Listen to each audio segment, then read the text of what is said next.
I find the quote crisis tape, I have the CD I got off eBay, to be one of the more effective responses to uncertainty, to kind of overwhelm,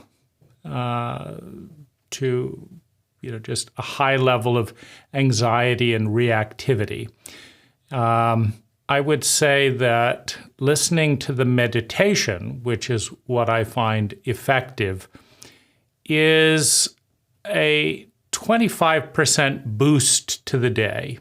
So there are certain days when I feel my body, I feel my physiology going into kind of a turning form where it's as if my body is accelerating the probability of certain negative things happening, certain painful, disorienting things. And so I'm in a reactive dynamic with reality where I'm likely to be the biggest precipitator of something worse happening. And this is a frightening place to be because I cannot escape reality or the need to respond to it. And I can recognize the direction that I'm going towards and my participation in that direction. And so,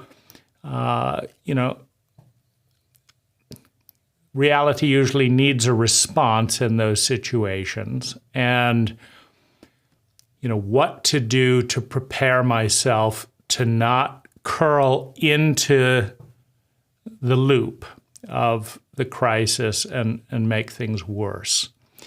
And so that's the space with, from which I've been using the crisis meditation. Now, I think it's a phenomenal meditation. The thing that I find most helpful is the affirmations in the last 25% of the crisis meditation. And coming out of those, regardless of how present I am for the meditation, which I would say is about 50-50. So, typically, if I'm in crisis, there's some looping thoughts that I'm trying to resolve and don't know how to resolve. And so, those continue to loop, knowing that I'm going to need to respond based on a framework of thought. And so I'm going to need to develop, and clarify what is the model of reality that I'm in, which I think that's probably the biggest precipitator of a crisis, is not knowing what reality that I'm in, what model of reality to use to most effectively respond to it. And as an imaginative sensitive, there are just so many ways to look at reality. And there's so many different identities, so many different patterns of thinking, feeling, speaking, doing, and being that I can draw on and see the validity of, and yet which one to settle on, how to respond.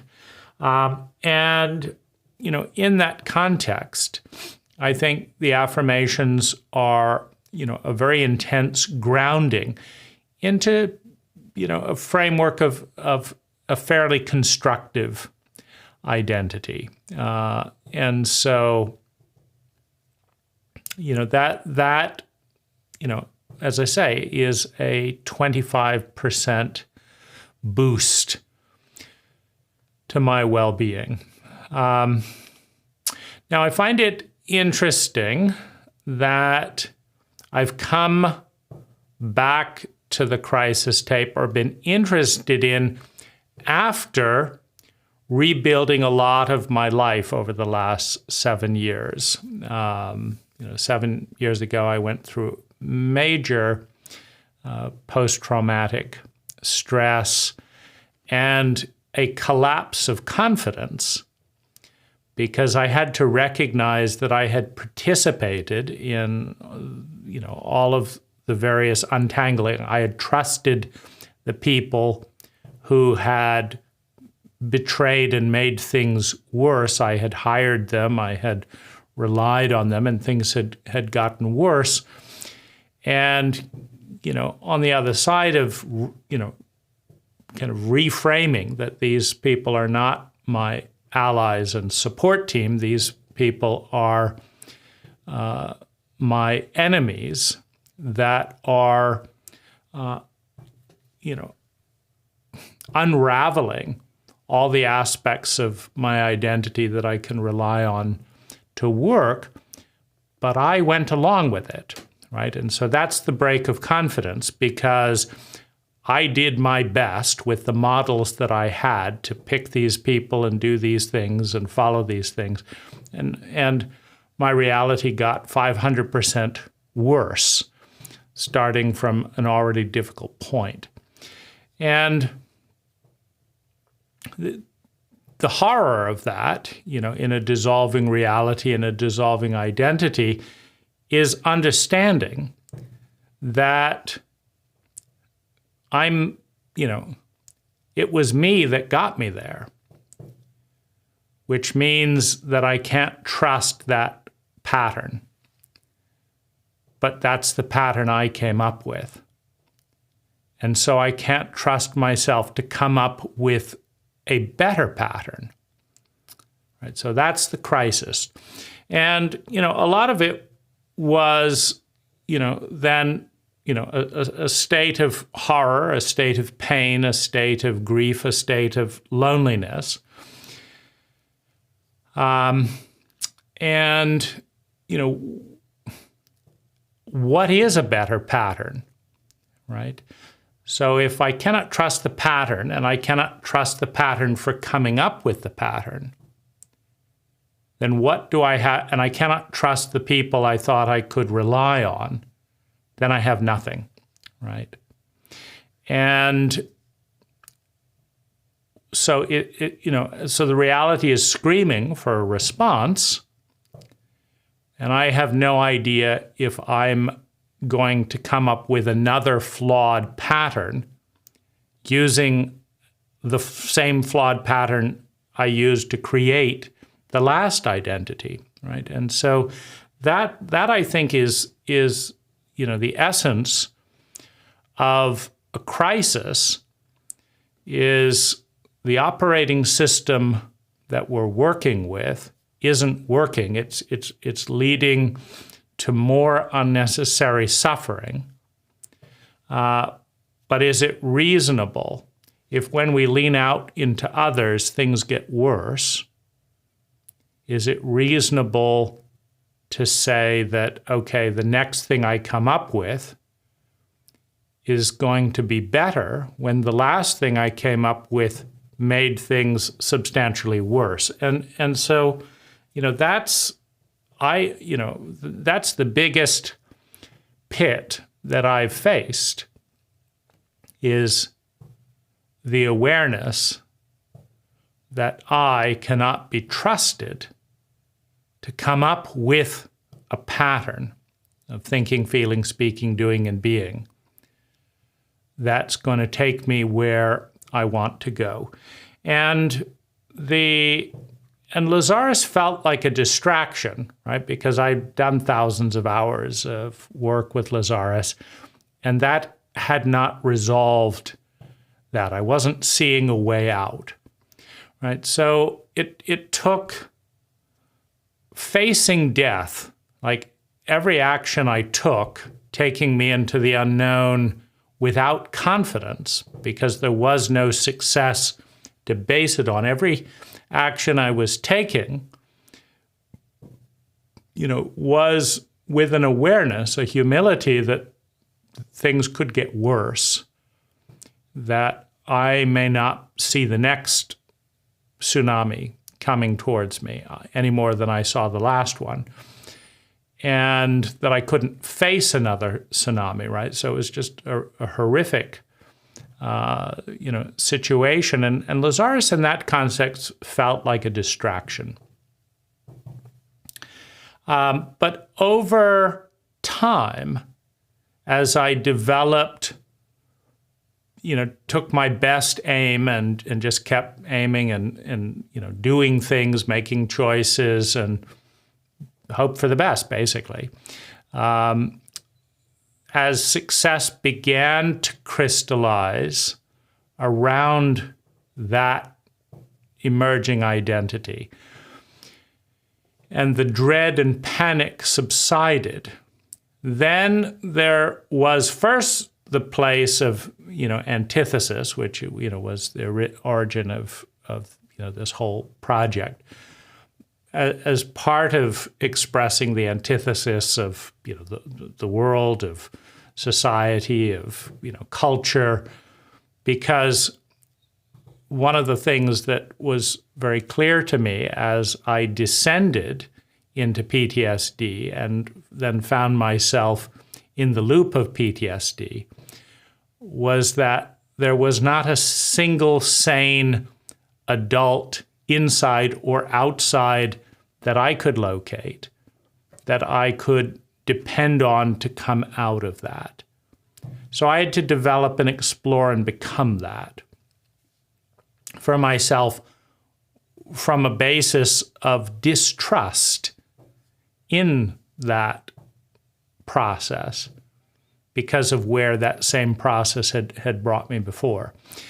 And as I say, the idea of wading through thousands of Lazaris techniques, et cetera, just get it out of here, and there was certainly an anger in that, and so that's one of the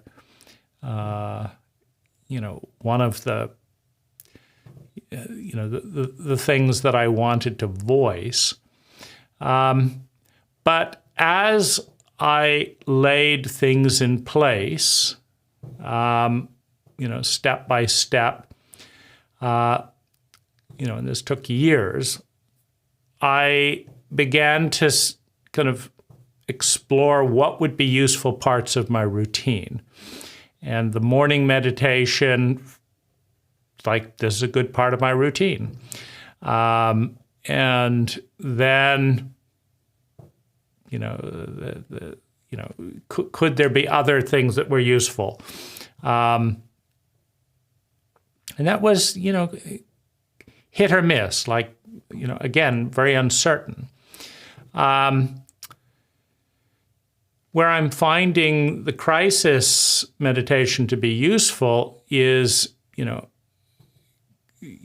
having gone through that trough and rising rapidly to places of success that I haven't experienced before.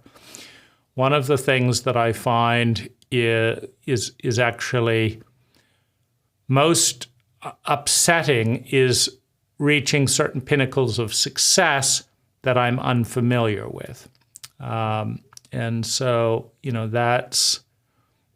that's really, I would say, where I'm working with the crisis tape at the moment is, as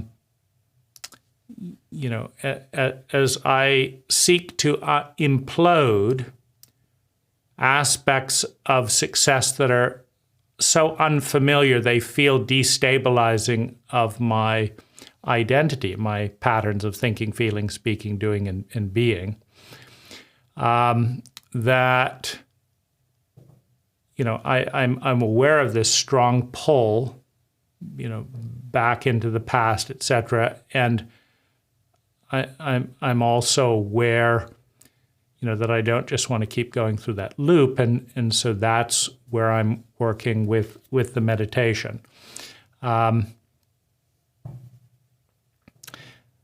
Now, I would, one of the interesting things that I find is, one of the most important building blocks of this whole kind of territory that I'm in now has been rebuilding a model of the psyche, a model of culture that allows me to see the things that I didn't see before, but still see the things that I did see before. And as I've developed that model to a reasonable degree of confidence in the model, not confidence in my ability to navigate the model, because that's, an ongoing process of learning what I can and cannot do with some degree of reliability. And so, it's in that context that I did actually listen to the first part of the crisis tape. And I find Lazaris makes sense to me within that new model. But I also find I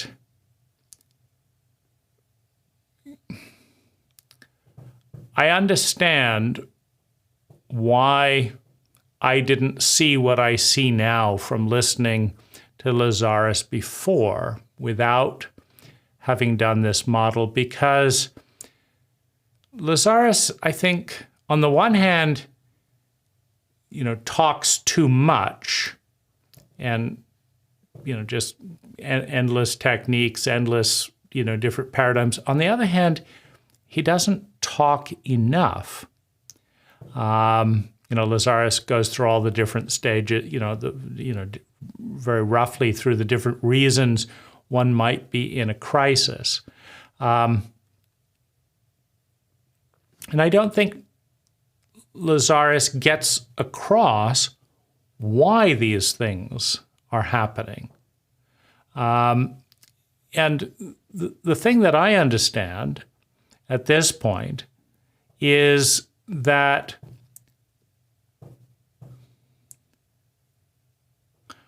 a crisis is a phenomena where the energy patterns coming towards us are too fast and too complex and or they're too incongruous with the identity.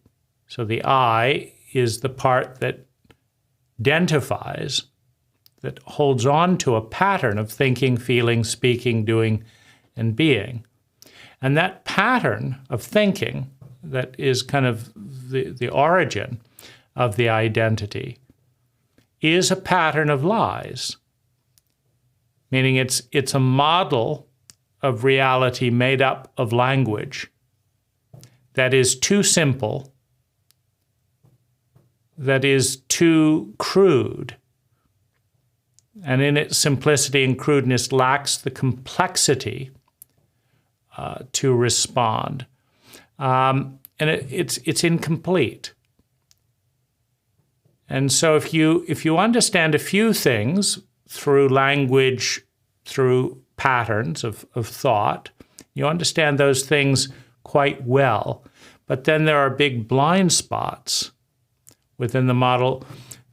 We are a very small energy. The I, the ego, is a very small pattern of thinking, feeling, speaking, doing, and being, in the context of very big patterns, not only of thinking, feeling, speaking, doing, and being in the cultural sense and in the family sense, but also in the ecological sense.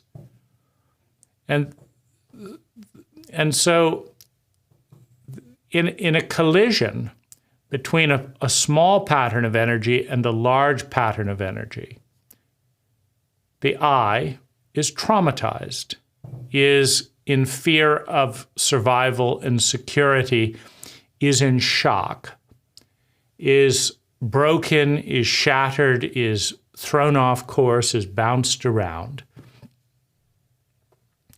And the I only has its pattern to rely on, but the pattern is innately flawed. And so crisis and trauma are inevitable in the relationship between a small energy with a limited model of reality and a big energy that is vastly more complex than the I is capable of identifying. Right? And so it's this very fragile pattern that, you know, it falls apart so easily. And yet the ego would rather die than give up its pattern, one.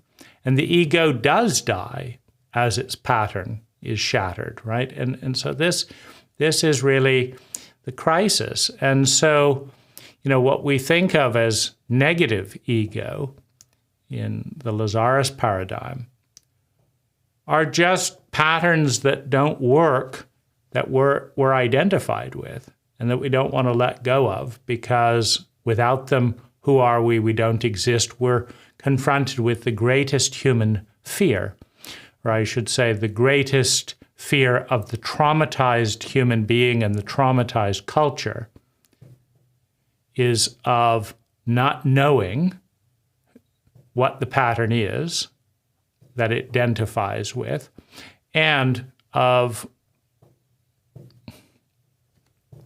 dying in terms of that pattern being shattered, that the ego identifies with. It says, that's me that's being shattered. And you can't replace an old pattern with a new pattern unless you can redo the body. You know, you can work with that somatically, you know, to actually release the physiology. And that's an area that I think Lazaris is relatively weak in compared to, you know, other patterns of working with identity somatically in a group context or in a therapeutic context. And so, you know, the I only knows itself in the context of a pattern of thinking and a pattern of feeling that comes out of that thinking, and a pattern of behaving that comes out of those thoughts and those feelings. And so to let that go in a traumatized state and face the unknown, and the unknown is always the greatest fear for the traumatized individual and the traumatized culture. And we're talking about us, right? We're a profoundly traumatized culture. To face the unknown is to face death, you know, for the ego. And, you know, so I have a lot more compassion for that territory and understanding.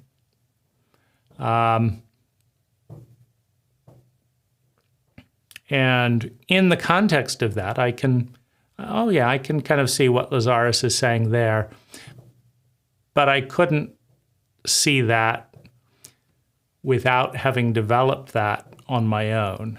And so, anyway, that's my my thought. So as I've developed that model in a way that makes sense to me, I can then evaluate what Lazaris is saying in the context of that model and say, okay, yeah, I mean, that's one way of looking at it, and that's fine. But what really helps is the meditation.